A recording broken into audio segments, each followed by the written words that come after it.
sometimes new collections come out and we really want them, but we know, we have enough of our stash.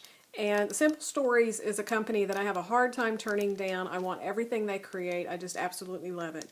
And they came out with the You Are Here collection, which is kind of a vacation, tropical, just travel line. And I don't have a lot of photos for the beach or tropical vacations or anything like that. So I really thought, I'm probably not going to get that much use out of it.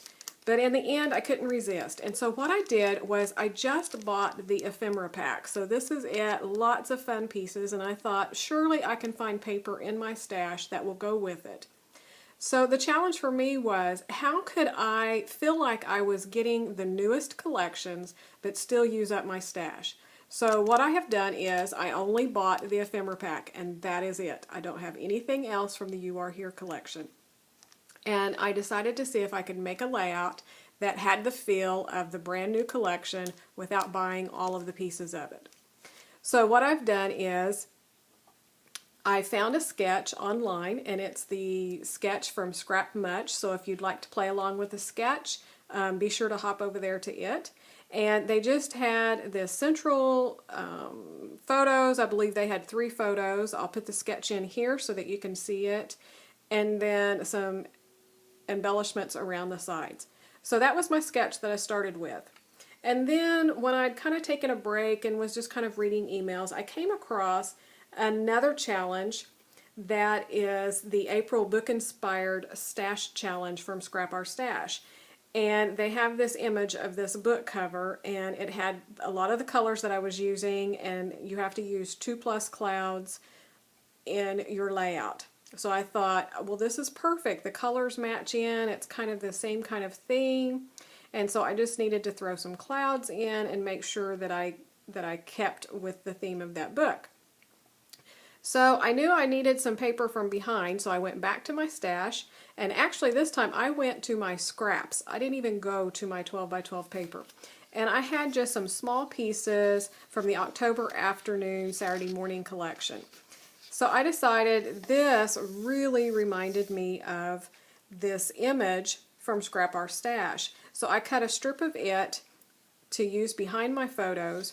And then I had this paper that had the clouds. And originally I had pulled out my cloud punches and was going to punch some clouds to put on the layout. But I thought, well, this is really fun. So I just hand cut, fussy cut around a few of the clouds to put on the layout. And then I also took a strip and border punched it to go along the bottom because I really wanted to repeat that yellow at the bottom. And this picture is really dark even though it's at the beach, and it seems like a fairly sunny day, but for whatever, I'm sure it was their iPhones and stuff. This is my daughter and some of her friends.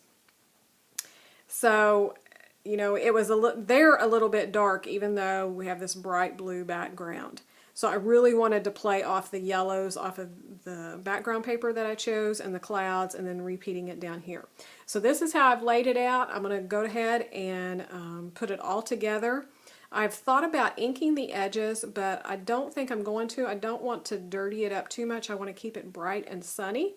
So for now, I'm not going to ink my edges, and I'm going to start gluing this down. And so come along with me. I trimmed that horizontal strip down a little bit, put it down in my border strip, and then I took it to my sewing machine and stitched across the bottom. And then on the sketch it had kind of this watercolor background, and since I got in a hurry and got my paper down because I was thinking about stitching it and forgot to do my inking, I decided to just get my watercolor and my brush, and I'm just brushing in some orange and then some yellow and just blending it together. And I just wanted a little bit more color, again, to kind of mimic that sunshine and just really brightness behind the photos, since that photo was so dark on their faces and stuff. And it's not quite as dark as what it's showing here on the screen. Hopefully the still shots will be a little bit better on the end, because you can see them, but they are darker than the background. So I really liked how that turned out, and I wanted some splatters, so I decided to just use the same colors that I was watercoloring with, and I just used my brush and just kind of flicked it on, and that worked great. So I'm going to go ahead and put my photo on, And then before I picked up these pieces, I figured I'd probably never get them back the way that I wanted them. So I kind of tacked them together before I picked them up. So they're already clustered together like I had them.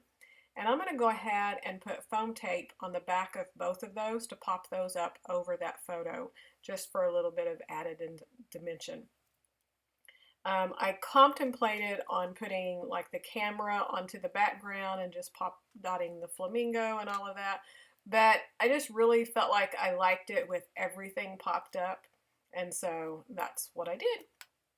So I'm just going to put those off on each side. And again, that's kind of the way the sketch was. The sketch did have multiple photos, but then each end had a little bit of cluster. I think it showed like a flower or something. But I loved having all of this just clustered together in these flowers and the flamingo. And again, because the one ephemera pack is all that I had, and I really wanted it to look like this was a Simple Stories layout, that I wanted to use quite a bit. And then here are these fun little clouds that I had fussy cut out of that paper. And I'm just going to put them around kind of again in a triangular area. And I'm actually going to go to my sewing machine after I put those on and stitch across them. But I was sitting there kind of messing with that cloud, and I knew it wasn't quite right. And then I remembered, oh, I had the title and those other little embellishments that I had put up on top of the photo. So I have this geotag, and I stuck it up there, and then the "We Are Here" and the "Wonder" that I'm going to use as my title. And I pop dotted the "Wonder" up, but the other ones are just stuck flat to the page. And so then that one cloud is fitting better, kind of more visually pleasing there. And I wanted the other ones just a little bit away from the photo. So I've taken it to my sewing machine now and just stitched across the bottom. And then the "This is Paradise," I had it up on the photo originally, but I decided once I got ready to stick it down, I popped it down at the bottom, and I really liked that a lot better.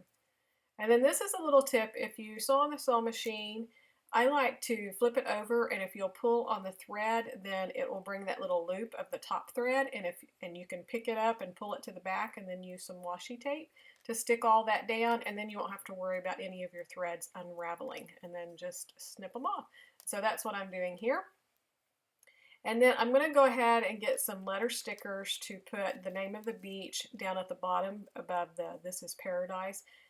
And I don't think I show you that while I'm working on it, because it's kind of boring just to sit and see letter stickers come off the sheet. But this was at Cocoa Beach, and so I just put it down above that sticker, and then I stitched across the top of it. And I had some enamel dots, and of course I've got to get those on there. And I decided to go with orange. I had just almost every color out that went with my color scheme, but I'm not really an orange person. I don't scrapbook orange very often. So I decided to take the opportunity and use up a lot of the orange, and so I just used some different tones of the orange. And then that's going to wrap it up. So I hope you enjoyed this. I hope you try this. If you're wanting a collection but you know you don't need all of it, then try just picking out one thing like the ephemera pack and see what you can come up with. And I would love if you shared with me if you did, or any other tips you have on stash busting. So thanks so much for watching. If you're not a subscriber, I would love to have you subscribe, and a thumbs up is always appreciated. Thanks so much for watching, and we'll be back soon. Bye.